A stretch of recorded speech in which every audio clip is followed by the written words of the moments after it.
Good morning, good afternoon, colleagues. Welcome back to the office. Welcome to episode 10 of the CPE Today podcast. It is a pleasure being with you today, and I'm excited to present and teach our course, Are You Really Ready? Effective Disaster Recovery and Business Continuity Planning, Part 1. Today's class is going to be looking at all the different types of things that we should be considering in our business planning and disaster recovery operations. In the sense of, hey, things happen. Floods occur, fires occur, data breaches can occur. There's a lot of different things that could occur. What are they? What type of things should we be concerned with? And more importantly, what kind of preventative measures can we put in place so that when these type of disasters do occur, our business stays intact, that we continue to operate. People, property, plant, equipment, all of those things are safe and secure. And so over the course of several videos, we're going to be talking about different aspects of disaster recovery and business continuity operations. The stuff that you should be thinking about today before that disaster actually occurs. Now, for our presentation for today, we're specifically going to be looking at kind of the macro things around disaster recovery and business continuity that we should be considering and thinking about. So we're going to define what these concepts are, what they occur, and the types of things that we should be considering and the factors that go into each one of these. And in future broadcasts, we're going to dive into each one of these topics specifically. Disaster recovery and business continuity, while interdependent on each other, are actually different things. Typically, you'll plan them both at the same time, but we're going to spend a full episode on each one of these topics and specifically looking at the procedures and plans that we should take for each one of them. But today, we're going to quantify some of the big macro aspects of both of these topics, and then we're going to talk about all the horrible things that might occur inside your business that you should at least be considering and thinking about. We'll finish our presentation with a discussion of just 4 of my best practices with respect to technology security, because so much of business today involves ensuring that we have good technology procedures in place. So we're going to give you my best recommendations that I think you should consider with respect to your disaster recovery and ensuring that your technology is properly safe and secure. So maybe you can at least hopefully hold off on a tech disaster for the short term. Now, I do want to remind you that if you are a financial professional, and I hope you are, that today's podcast is eligible for CPE credit. Yes, you, that CPA or that enrolled agent or CFP or other type of financial professional, you can earn a credit for listening to today's podcast. Head on over to cpetoday.com. Use course code DRB1. Again, that is cpetoday.com. DRB1 is your course code. Take a quick, short 5-question exam. You'll instantly earn a certificate for your participation and in completing the exam. And you will be 1 credit closer to earning your license for the following renewal period. So if you are subject to continuing education, how cool is it you can listen to a podcast and earn credits for just listening? Alrighty, so in our first section for today, we're going to focus on just defining what business continuity is in disaster recovery. Let's try to understand at a basic level and a preliminary level what these topics are and the importance to the organization. Then we're going to go ahead and take a look at the types of costs that are associated with the disaster. We always tend to, for example, focus only on the monetary loss of something. But that's not the whole story. There's a societal impact. There's an environmental impact. There are other things that should be considered that might result in some sort of failure inside your organization. So what are they, and why should we be planning for those and trying to mitigate those costs? And then we're going to talk about the major components of a business continuity plan. It's not just a one thing. It's not a one sheet type of approach. It's actually several different factors that go into it. Okay, so first, what is disaster recovery? What is business continuity? Now, as I kind of mentioned when we were getting started with this, they are interdependent on each other. They're related concepts, but they do address some different things. Disaster recovery focuses on the immediacy after a disaster occurs, and it's really focused on ensuring that operations can resume in a timely manner after an unplanned disaster. So it's focusing on, for example, restoration from a backup. Hopefully you're using some sort of backup service. Maybe, for example, you're using Amazon Web Services and their fantastic S3 platform, and a disaster occurs with the server. Well, how quickly can we restore those files from that S3 back to a production status where we can now resume operations inside of our organization? We can resume processing orders. We can resume our staff working in our books and records and things of this nature. Or if it's, for example, a flood, and a flood occurs, and how quickly can we open up our storefront? Maybe it's reopening in the parking lot with a tent for the foreseeable future until the building can be fixed or we can find another facility. But disaster recovery focuses really kind of on the first 24 to 72 hours after a disaster occurs, and it's really kind of focused on bringing operations back to the status quo as quickly as we can, and ensuring that people, property, plant are all safe and maintained. Now, business continuity, on the other hand, is kind of the big picture. Okay, business continuity pulls back the lens a little bit, and it says, what? When a disaster occurs, there's the immediacy of wanting to get back to work, but there's always kind of some of these bigger things that occur when a disaster that can absolutely submarine a business. Okay, and these things, for example, could be interruptions to the supply chain. It could be a vendor goes out of business. It could be that our customers, as much as we want to do work with them, they can't do work with us. Maybe the roads are blocked. Maybe the internet service provider is down and they can't connect. Well, all of these things can cause issues with respect to maintaining operations in the long run. So business continuity takes a look at the big picture of all of this. It focuses on long-term recoverability, long-term survivability of an organization, regardless of what actually occurred itself. The disaster is a point in time. We will move beyond this, and it's all about putting the right policies, procedures, people, teams in place to ensure that that business can come together and can survive that particular interruption of whatever that might be. And so when we talk about business continuity planning, we're talking about everything from having redundancy in the supply chain. So having other companies maybe service our raw materials and sell us those particular items. We're talking about maybe, for example, having hot and cold sites for a disaster. If where we were working is completely destroyed and gone, well, maybe we have a site kind of in the back of our mind that we've already maybe even put a little bit of effort into having ready to go in the event of a disaster occurs. So again, if it's something like a flood, well, we have another facility maybe a couple towns over at a higher piece of elevation that we can relocate our operations to. Or if it's something like a redundancy in our data centers, Amazon Web Services, as many of our longtime listeners would know, is my personal preference with respect to data center operations. If you were going to move to the cloud, that would be my best and highest recommendation, generally speaking. Well, one of the best things about AWS is that you can pick where your technology is going to go. You could pick, for example, I want to be in the North Virginia data center. I want to be in the Oregon data center. Well, we can design things in what we call high availability, or HA. So in the event that something happens in the North Virginia data center, well, not a problem. In the flick of a switch, I can move everything over to Oregon and we can resume operations very quickly. But business continuity looks at all the potential issues that could occur, and we plan for them. We plan to ensure that the business will continue operations long beyond whatever that particular disaster occurs. So to really kind of drill it home, at least in my definition of these particular terms, disaster recovery focuses on the immediacy after disaster occurs, that first 24 to 72 hours. It focuses on ensuring people are safe. It ensures that the property plant of the organization are safe as well, and that we resume operations as quick as we can.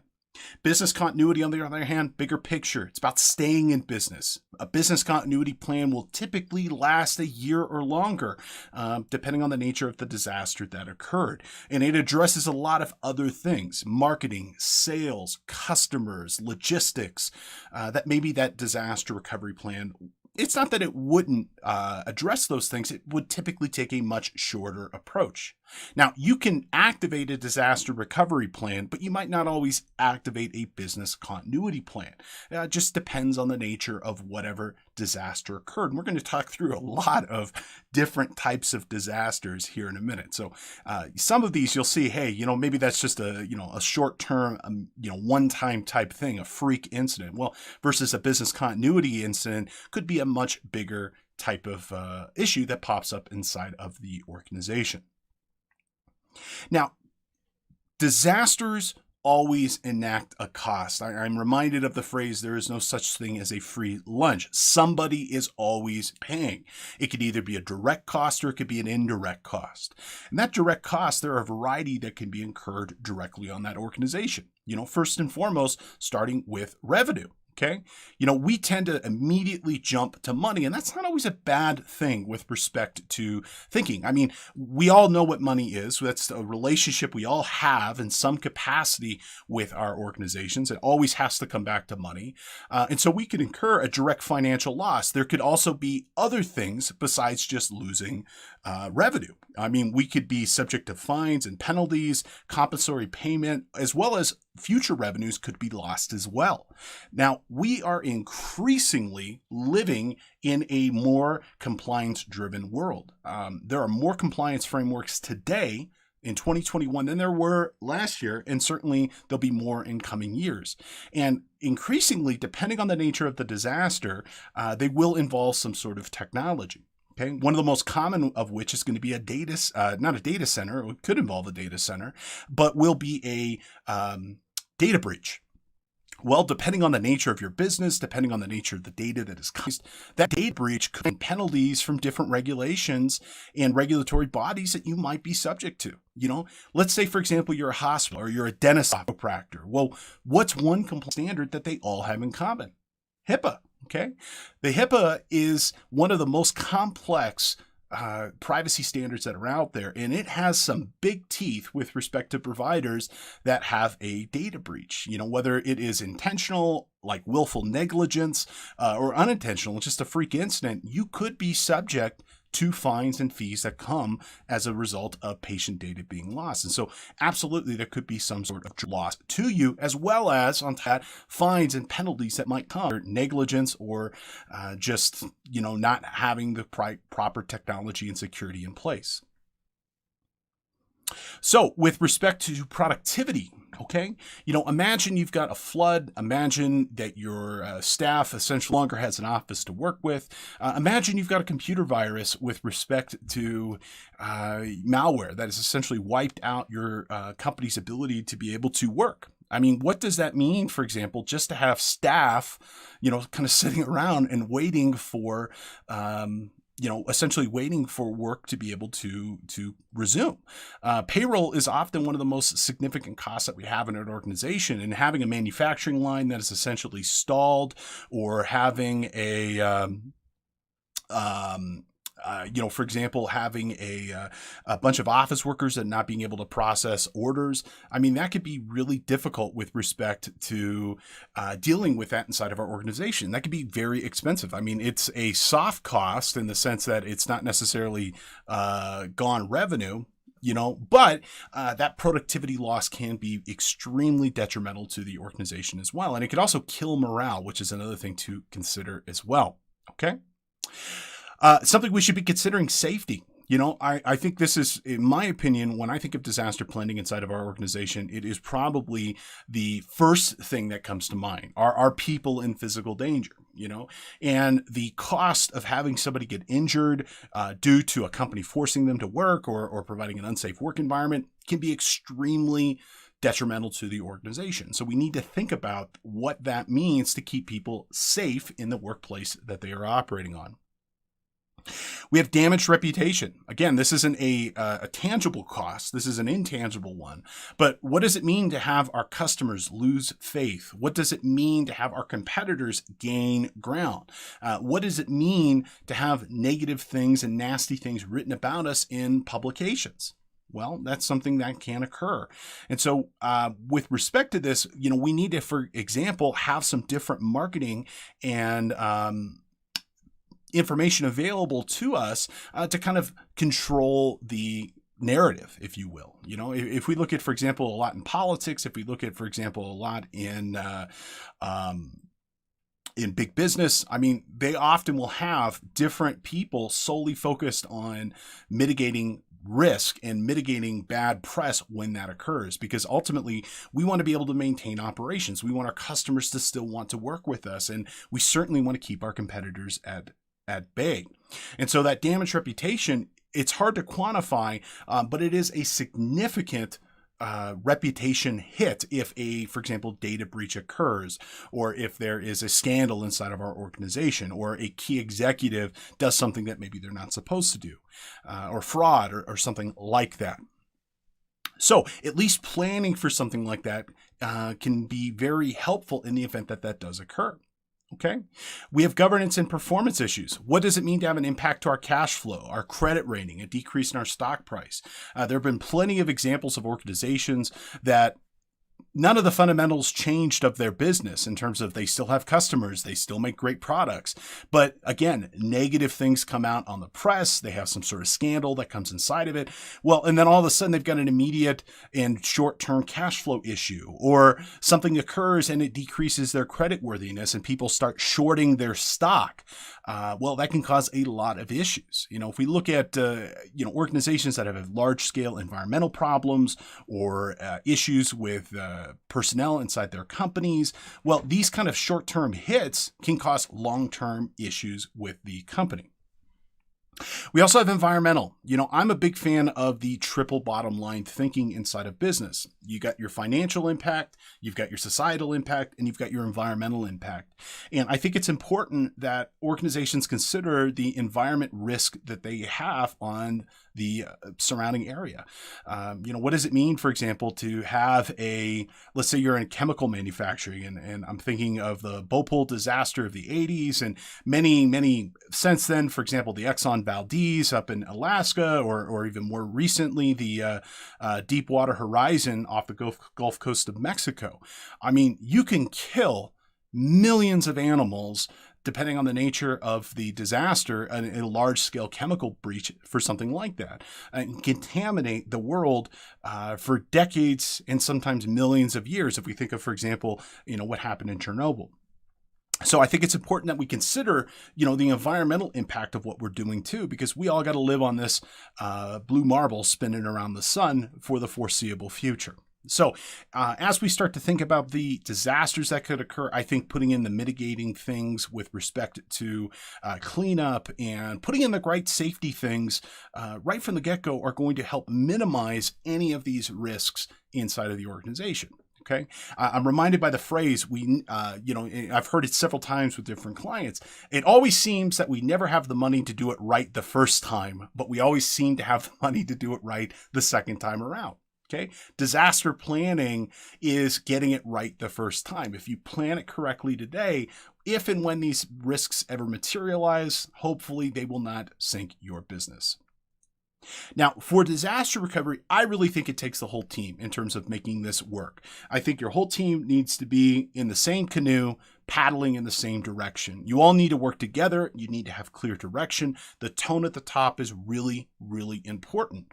And ideally, you will have already had a written plan prior to the disaster. Okay. What you don't want to see happen is you don't want to be making it up as you go. You cannot wing these things. Okay. You really need to have thought about critically the different types of risks that occur in your organization, and have some prepared frameworks ready to go that you can just activate when these type of risks occur. Now, technology is certainly going to help in this. Technology allows us to move quickly. It allows us to work distributed. However, surviving a disaster is more than just restoring a backup. It could be dealing with the press. It could be dealing with your customers. It could be working out and figuring out supply chain issues.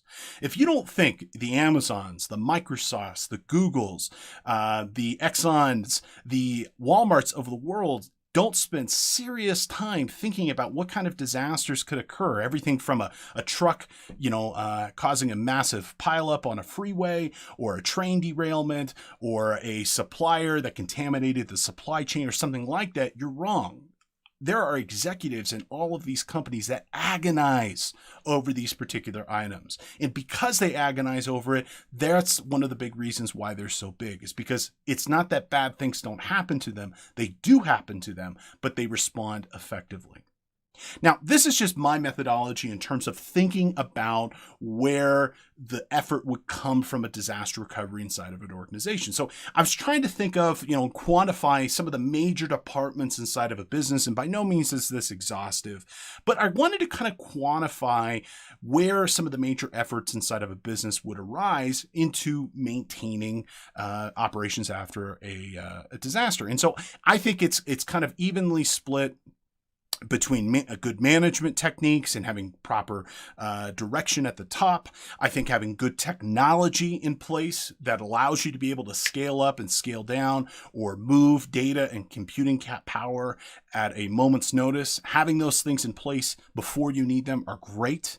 I think, for example, the sales team in terms of mitigating risk with respect to our clients and our vendors, and reaching out and having those good conversations and relationships ahead of time. I also think the accounting team is a fair component of this, especially if we look at financial risk, which is increasingly becoming more common. Things like fraud and misappropriation, embezzlement, all of those are real risks, and the accounting team are those who need to contain it.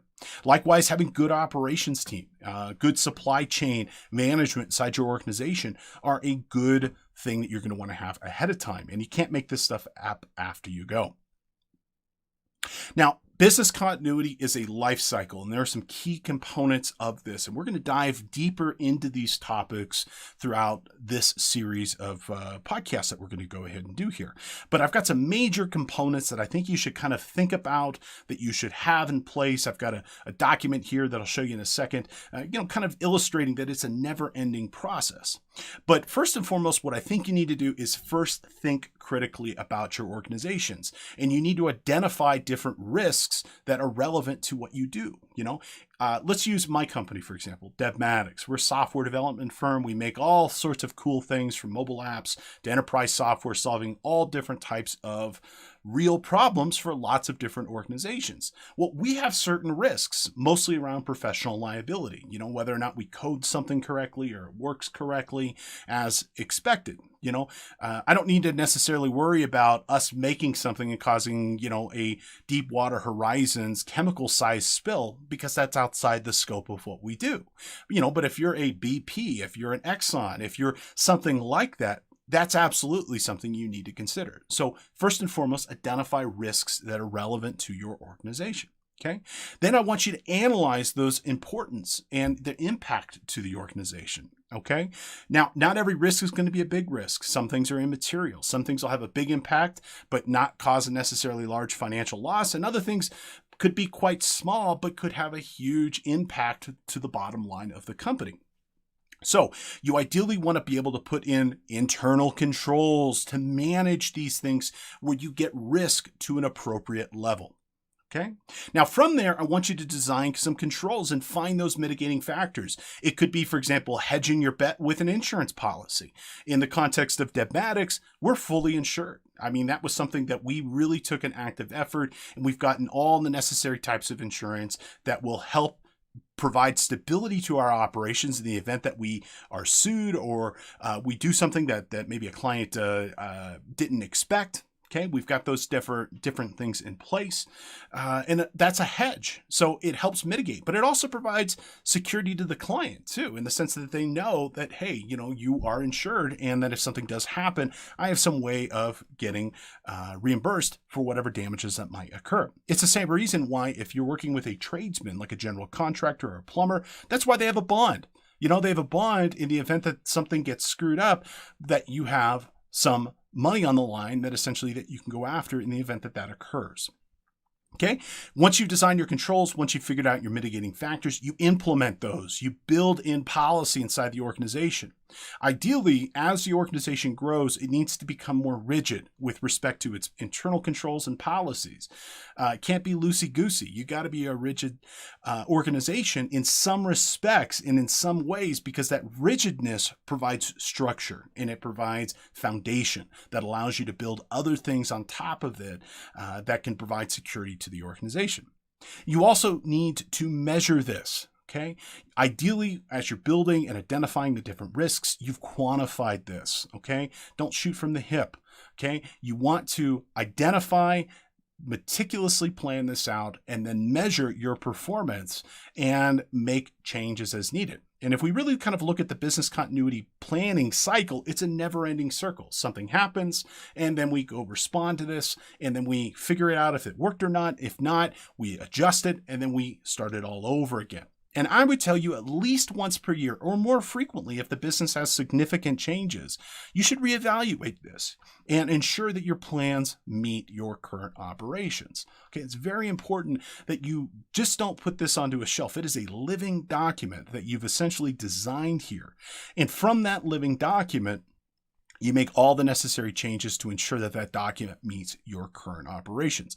A business continuity plan from 5 years ago is not going to help you, because think about how much has changed in your business just in the last 5 years. There might be some aspects that are relevant, but I guarantee you not all the staff listed inside of that plan are going to be there. And maybe you're not even in a particular line of business anymore. Ensuring that the plan meets current criteria and current operations is essential. Now, there are some key qualities of a business continuity plan that I think you should consider. First and foremost, they should cover the entirety of your business operations, in the sense of, it should cover all the different revenue and cost and payroll centers that you have inside your organization. Don't just cherry pick the stuff that you like, focus on the entire business. Okay, make sure it's got some meat on its bones. Make sure it can be effective. If you, for example, just have 2 lines about a data breach inside your organization, like we'll deal with it when it occurs or we'll restore from a backup, that's not effective. Okay, put some thought and care and consideration. Make it worth your time. It's something you hope to never have to use, but if you do use it, make sure it has been worth the effort. Make sure it's got some meat on the bones. Okay, make sure it's based in fact on current operation, has realistic expectations. Okay, so don't make assumptions about your business that aren't realistic in terms of where you are. Don't account for business that you don't have. Don't account for extra costs that you might not have incurred. Don't account for things that are not based in reality. So think about your business critically. A phrase I like to think about is you want to be the guy sitting across the street looking at the business and making decisions realistically about what that business is today. Ensure that your plan can be implemented in a timely manner. Okay, if your plan, for example, is a 3-year approach, well, you'll be long out of business before that plan can be effective. So you want to ensure that, for example, the disaster recovery plan is something that actually can be implemented within a day, as quickly as possible. And if it's something like, I'm thinking, for example, of a snowstorm. If you're making the assumption that equipment is going to come from the other side of the mountain, well, that's not realistic, and it might not be able to be implemented in a timely manner. So you have to think about the resources, the staff, the people, and ensure that they can be there as quick as possible in the event of a disaster recovery plan. Make sure it can be implemented with your existing staff and resources. In the event of a flood or a hurricane or a tornado, you need to have these things already worked out and these people already in place. You can't just assume you're going to be able to go down to the local employment center and find staff to clean up your office. That might not occur. You need to have existing resources already planned out for this. You should prioritize the health and safety, then maintain organizational objectives. Okay, people are the most important things inside the organization, ensuring that they are safe. Then you work on bringing the business back online. Make sure your staff are safe. That is just my personal opinion on prioritization. I really feel that we always need to put people first. All right, let's go ahead and have our first review question here. Okay, the response time frame for disaster recovery is focused on what time period? Is it the first 24 to 72 hours? Is it the first 6 weeks, the first 6 months, or the first year? And you guessed it, disaster recovery is immediate. It is focused on that first 24 to 72 hours, okay?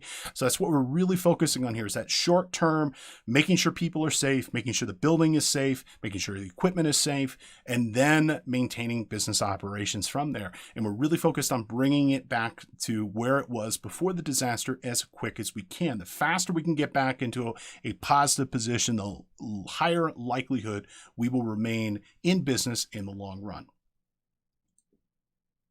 Okay, in our next section of the course, we're really going to focus on the different types of disasters that occur, okay?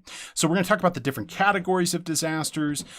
Then we're going to talk about some of the impact that these disasters could have. Now, the intention is to help you kind of think big picture and help you to kind of identify the different types of risks that might occur that you might be subject to. Not every type of natural disaster is going to be something you need to think about. You know, for example, here in the state of California, our biggest natural disaster is probably, I'm going to say an earthquake, you know, or if you live along the coast, maybe a tsunami, you know, or a forest fire for that matter, where I live.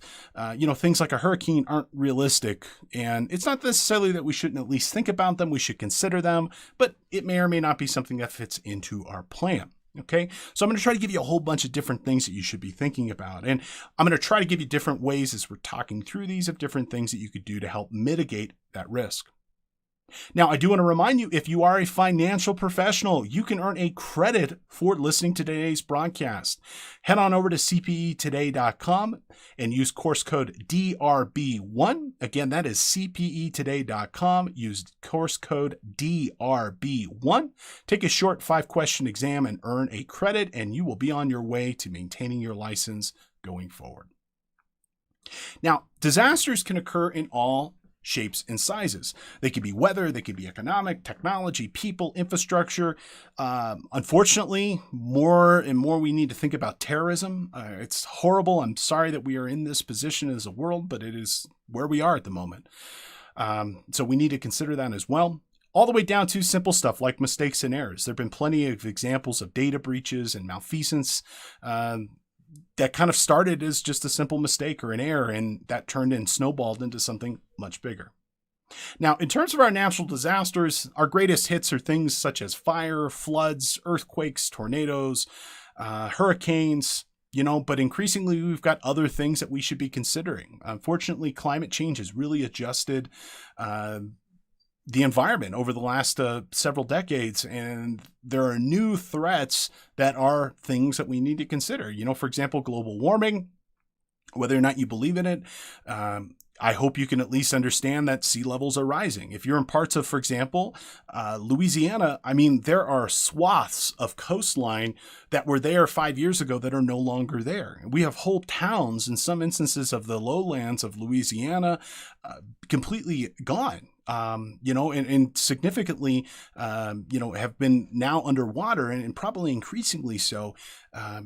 That is something that we should consider. I mean, if you've got your data center, for example, in New Orleans, you know, a town that is below sea level, well, that might not be something you might want to do in the long term. You might want to consider something different. We also have, for example, impact for increasing fires. Unfortunately, as we've seen larger and larger fires that have taken place out west, from San Diego all the way up to British Columbia, and those fires are having a huge impact on supply chain. You know, for example, getting a truck up and over the Sierra Nevadas to Nevada over 80 is sometimes not possible due to fires which can occur. So these kind of changes in our environment are also things that we should consider because it can change the way that we work. Now, we've also, and I'd be remiss if we weren't talking about and at least mentioning the impact of pandemics. You know, in 2020, we saw the introduction of COVID-19, probably the biggest, most significant thing to occur in my lifetime in terms of the largest crisis. You know, other ones that come to mind, for example, are like September 11th, which certainly had a huge impact on the world. Well, COVID-19, I would say, is more, had a larger, more significant impact on business operations than even September 11th. in a lot of different ways. And it's not meant to diminish the impact of that other crisis, but this one certainly was felt by a much larger audience worldwide. And as such, I mean, it's caused a massive economic, workplace, health, safety crisis worldwide. Well over 500,000 people here in the United States have died of COVID, and it's also caused large sectors of our economy to really kind of go underwater. For example, if you're in anything involving live events or even things like hospitality, unfortunately, you have been massively impacted by COVID. And if your company is kind of in those spaces, well, unfortunately, there's a good chance that it will cause significant declines to your long-term operations. If you have a business continuity plan, and a lot of people did, pandemic was probably not part of it. So it's something that I think we're, for example, going to have to consider going forward. And at the very minimum, thinking about, for example, how something like this can impact the world's supply chain, transportation network, financial markets, and kind of understanding where this could occur. Now, beyond the actual impact of COVID, let's think about what this looks like in the workplace with our actual staff. Okay, COVID changed the way of how and where we are working. If we are in person, they've recommended now a minimum of 6 feet of social distancing. They've also put, for example, and depending on where you live, limitations of how many people can get together in one single location. And for a lot of businesses, they had to close down completely. They had to literally close their office and send people home. Well, if your business didn't have any technology to allow for telecommuting and remote work, that was a real impact to the business. And a lot of companies were kind of stranded and didn't know exactly what to do. So if you, for example, had put into your business continuity plan the flexibility to allow staff to be able to work from home, well, guess what? You're able to respond to this much quicker and much faster than organizations where it was extremely dependent that they be in that physical space, that physical office. And so we've got, due to COVID, this whole new rise of remote workers. And for businesses that embraced this and just realized that, hey, you know what? We don't know when we're going to be able to get back into the office together. You know what? They're the ones that have not only survived, but probably thrived. And I think no matter what, I think this type of remote work is a good thing from a business continuity perspective. It's great when staff can get together, but if they can work from home, guess what? I've now made the world my office. I can work anywhere. And if we have staff spread out over a larger geography, we've isolated the risk that a fire could wipe out the business because everybody is in one physical geographic space. Now we're all spread across. And if we move our technology up to data centers, up to services like Azure or Amazon Web Services, well, guess what? Now even our technology infrastructure has that resilience and that flexibility to be able to be deployed worldwide to wherever our staff happens to be. Now, at the time of this recording, another good example of a natural disaster that has had a huge impact is the Texas power crisis. At the time of this recording, which is in February of 2021, there were 2 massive severe winter storms that knocked out power to over 4 million homes and businesses. It caused extreme damage to the Texan infrastructure. The impact is still ongoing at the time of this recording. As many as 4 million people were without power, and some for more than 3 days. Unfortunately, the impact of this is felt disproportionately. For example, we've seen larger detrimental damages to zip codes with typically people who are lower income or minority. Compared to higher end zip codes for that. And unfortunately, that's how a lot of disasters actually occur. Additionally, water service has been massively disrupted, with more than 12 million people losing water. And unfortunately, we don't know what we're going to do because a lot of pipes have froze and then resulting bursting that's contaminated the water system. But think about if you're a business in Texas at the moment trying to figure this stuff out. There are things that you just can't necessarily plan for. And this is a freak winter storm, but increasingly we're kind of seeing these anomaly weather events occurring. And I think this is unfortunately something that we're going to see going forward. We just kind of need to plan for in our business. Now, one of the interesting things about Texas is that in the United States, we have two main power grids. We have the East Coast and we have the West Coast. Texas is 100% on its own. Texas has its own power grid for a majority of the state that does not interconnect with the East or the West Coast. Okay. Well, knowing that as a business owner, maybe, for example, I have a power generator in our employee parking lot. In the event of a massive power outage, I can flip on that generator and we can have power to our building. Why is that something that we should consider? Well, if Texas is independent, as it is, well, that means if there's an issue like there was, nobody's going to be able to help, in the sense of like, we can't borrow power from Nevada. We can't borrow power from Louisiana. It's got to be made internally. Well, having that generator is a great way of being able to mitigate that risks internally to our business, and we can remain online. So we need to kind of think about these. And I realize thinking about the power grid isn't necessarily something that would be in the first thought of some people, but we need to consider this as a particular risk to our company. Power, water, internet access, these are really necessary tools and necessary services for most businesses today. All right, let's go ahead and have our next review question. What is the recommended distance when practicing social distancing in an office environment? Is it 1 to 2 feet? Is it 6 feet? Is it 10 feet? Is it 20 feet? Well, I'm sure some of us would like 20 feet, but the recommended distance at the moment is 6 feet. So hopefully we're maintaining at least that distance, if not more. And if we're not feeling well, if we're feeling sick, hopefully we're staying home and either enjoying a nice day of bed rest or working from the comfort of our living room. Now, in 2021 and going forward, unfortunately, I think we do need to think about a number of man-made disasters as well as terrorism attacks that can occur. It's unfortunate, but this is just the reality that we live in today, and it's something that we absolutely should think about. Things like chemical attacks, biological attacks, major accidents, economic attacks, and certainly workplace violence. There are plenty of examples of organizations that unfortunately have lost people due to workplace violence or some sort of attack on the business. I'm reminded, for example, of the 2015 San Bernardino terror attack, where an employee of a county facility, actually not too far from where we live, walked in and unfortunately murdered a number of his colleagues and staff and just gunned them down. I'm reminded of the attack in Paris, where some gunmen walked in and killed, almost 100 people in a concert venue. I'm reminded of that. I'm reminded of, for example, the extremists that killed a number of journalists at the Charlie Hebdo publication in Paris. These are things that we need to consider. And if you've been in any college or university recently, you've seen that they've got shelter in place posters in a lot of the building now, because this is something that we have to deal with as a culture. So you should think about what that can occur.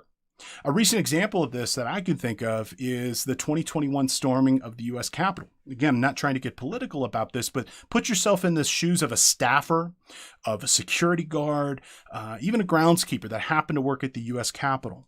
Okay, so think about those people. That's their office. That's their workplace. On January 6th, the Capitol was stormed and breached. 5 people died. 140 people were injured. Essentially, a bunch of rioters broke into the Capitol, broke windows, broke doors. They were able to infiltrate the Senate and House of Representative chambers. The whole facility had to be locked down and evacuated. They ransacked different offices, as well as stealing different things throughout the building itself. They found pipe bombs at the offices of the DNC and the RNC. They found Molotov cocktails in vehicles. Again, not being political about the motivation here, but think about the people that's where they work. I mean, you have to think about that now in terms of providing a safe workplace for your staff.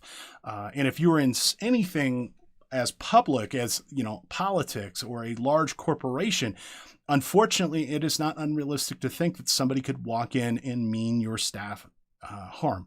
And so having things like, in any federal building now that you go into, they've got secured entrances and exits, both for vehicles and people. I mean, that's there for the safety of the staff, because that can absolutely happen depending on the nature of the organization that you're in. Okay. So this is just something to kind of consider as you're planning throughout this and planning for your own disaster for the organization. Okay. We have staff issues. We have failures. Okay. People make mistakes. They accidentally delete things. Data can become corrupted. On the more malicious side of this, we can have misappropriation. We can have fraud. Kind of on the poor planning, we can have constant turnover. We could have a key personnel leave and go to a competitor. We could have unionization of the staff inside of our organization. Okay, all these things can occur. If we put the right techniques and procedures in place, a mistake can't sink the business. If we were, for example, to put the right document retention in place, something like somebody accidentally deleting a critical record won't sink the business. If we have good backup procedures in place, having a hard drive that physically wore out, because all hard drives at some point will fail. Well, if we've got a good backup in place, that corruption won't cause an issue. If we create good positive culture inside of our organization, we can reduce our risk of misappropriation and fraud. I don't think we can ever eliminate that. I think there are some inherent bad actors, but we can help reduce the risk to the organization. Additionally, creating that good culture would hopefully help you retain staff so that they don't just leave and go find another business, or having them leave to go to a competitor. Okay. If we create a good culture, we create a good environment, hopefully those things will not occur. But if they do occur, we should at least think about what they might be and how we can respond from it. In any business, we have to work with other companies, okay? Typically in a vendor relationship where we are buying from them. And increasingly, we're becoming tied to the businesses that we do business with. If you're using companies that are hosting your data, what kind of retention policies do they have? What kind of security policies do they have inside of their organization? What happens if they have a data breach? What happens if they go out of business? What happens if they're sold and they're sold to your biggest competitor and they decide to stop doing business with you? What if they have some sort of change in management where they're no longer a good vendor to work with? They're slow to fulfill, slow to respond, slow to take care of the needs of your organization. What if they have some sort of interruption of their supply chain? Think of, for example, if, you're dealing with import-export and there are ships sitting out in the harbor because of a union strike that cannot get offloaded to have your products that need to be sold at market. Well, if it's something like a seasonal good, think of, for example, the retailers who sell things around Christmas and Thanksgiving. Those products have little to no use and value in January. I mean, if they're not sold in November and December, they might not be sold at all. Well, what could that interruption to the supply chain mean to your business? We can have infrastructure failures, gas and oil shortages. We can have internet outages, transportation failures, electrical issues. Government services could be interrupted, water supply issues. We increasingly are relying upon the utilities of our services of our cities, counties, and other municipalities, ensuring, and we just take for granted, for example, the internet will just work or the power will just be on. I mean, think about the people in Texas right now that don't have a reliable supply of water or a reliable electrical grid. I mean, if you're in a manufacturing circumstance and you need power and you need water to be able to transform raw materials into finished goods, well, you might have all the staff ready. You might have the raw materials sitting in your yard, but if you don't have the power and utilities to be able to transform them, unfortunately, it's going to cause an interruption to your business. We're increasingly relying more and more on technology for our organizations. Data breaches, hard drive failures, software bugs, ransomware, zero-day exploits in technology that we own, identity theft. These are all realistic things that we need to think about. And we're going to, in our next edition of this course, specifically kind of focus on technology, because increasingly it is our saving grace as well as one of our biggest Achilles heels of this. And so understanding how we can mitigate our technology failure can help put a lot of the other things in line. And we're going to talk about data breaches and hard drive failures and identity theft all within the next couple of episodes of this course. So that's something hopefully we can have a big impact on in reducing our risk and exposure. Now, in our last section for the day, and really kind of what I want to end with, is just some general security recommendation. Let's just kind of finish out with respect to some general things that we should consider inside of our business to help promote better overall security for our company. Now, why do we do this? Again, security is a big impact at a foundational level of internal controls, and it's a foundational level of any disaster recovery and business continuity plan. So putting some of these things in place are going to be very helpful in some of the more advanced topics that we're going to talk about later on. Now, the first thing I want to draw your mind to with respect to security is I want you to get away from the thought that it's a binary thing, that you are either secure or not secure. The reality is you can be strong in some areas and soft in others. Security is a never-ending process, and really it's about staying ahead of whatever those threat actors are. You could be really secure, for example, in utilizing good passwords, but if you're not using something like two-factor authentication, well, as strong as that one thing is, you're never going to be as strong as you could be unless you take into account other factors like two-factor authentication in the context of security for a computer system in place. That's going to exponentially improve the overall security. You could have, for example, really good protection on your computer systems and equipment. Maybe you're using a company like Amazon Web Services or Azure to host your data, but if you don't require your staff to, for example, work in a secured environment through like a VPN or something like that, where they have to authenticate to be able to get in, it doesn't matter the fact that you're using, a service like AWS. If you don't have good locks and a security system inside of your home and office, you're never going to be able to be that secure. Okay. So I want you to think of security as kind of being an onion. There is layers to this, and you want to ensure that that core foundational is there. And then as you start to look at the other layers of this, that you're as secure as you possibly can be, but it's not a binary thing. It's not one or the other. And it requires vigilance. It requires renewal. There is no magic wand to this. And you can be secure in some ways, but unsecure in others. Okay, so my 3 best recommendations with respect to security. First and foremost, education. Educate yourself, educate your team. Just having a conversation about business continuity and disaster recovery is fantastic because it gives you awareness. It gives you a perspective that otherwise you would not have, okay? And so educating your team about what good security is, how to recover from a disaster, understanding the objectives of the organization and how to maintain business continuity is going to be fantastic. After all, it's your data, it's your livelihood.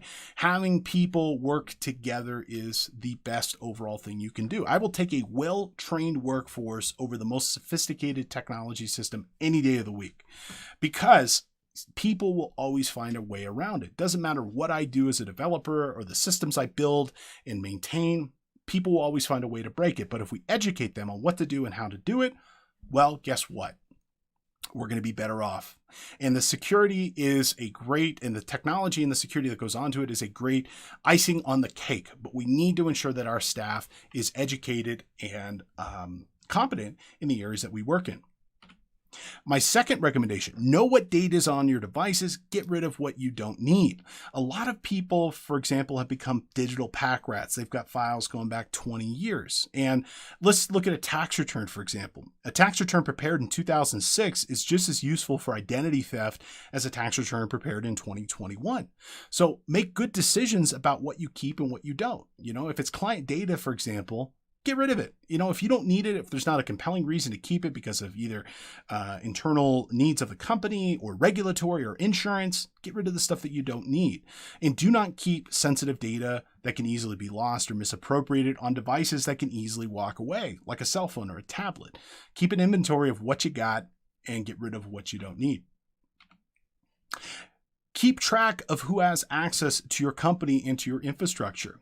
It's important that you give people enough access to be able to do their job, but not excessive amounts.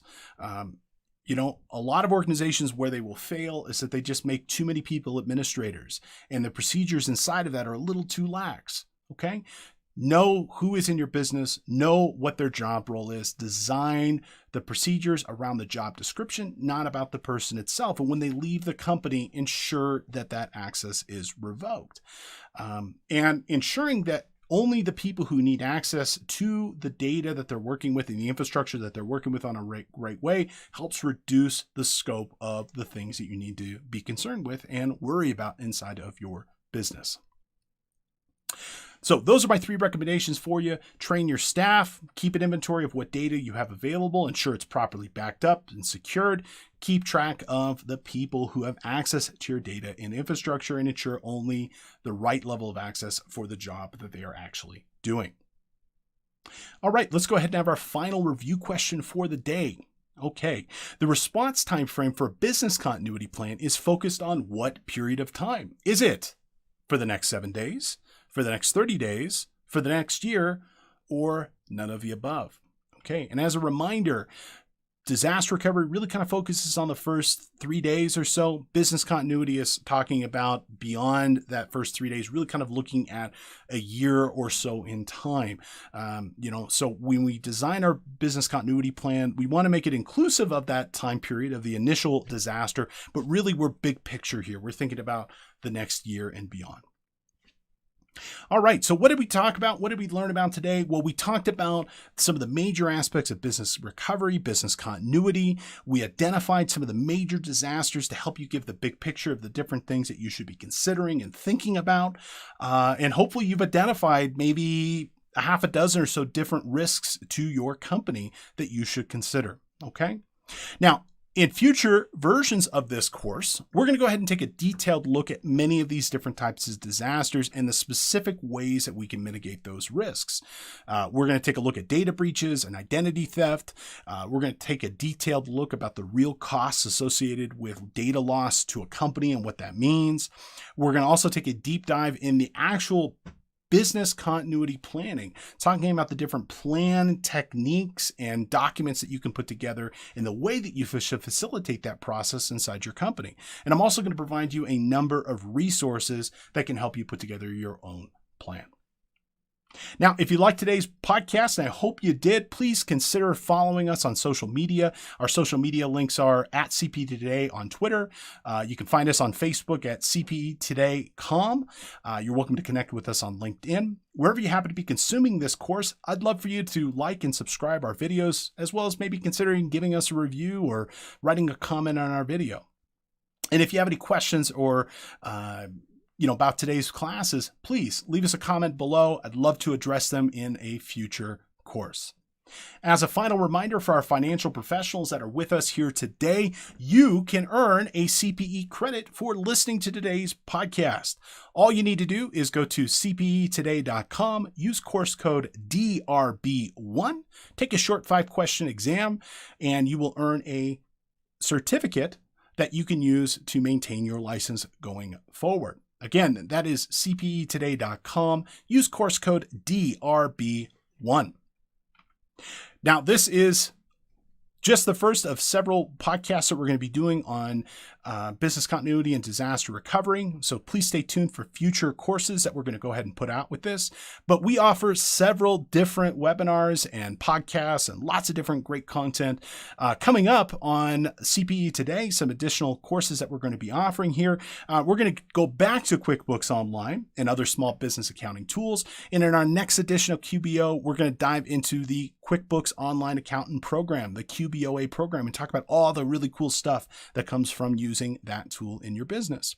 We're also going to take a look at some more advanced Excel topics, including user-defined functions and Excel tables and data modeling, both incredibly useful tools for that power user that needs better control over their data. And we're also going to introduce a new course, Everything Google, the most effective tools, apps, and services. I am a huge proponent of utilizing these different tools and services inside your business. I love free stuff. I love the Google tools because a lot of it is free and a lot of it can really add some tremendous value. So if you're interested in utilizing these tools a little bit more effectively, please go ahead and check that out. It's been an absolute pleasure being with you here today. Thank you so much for your time and attention. Hope to see you on another podcast soon. Best wishes. Good luck.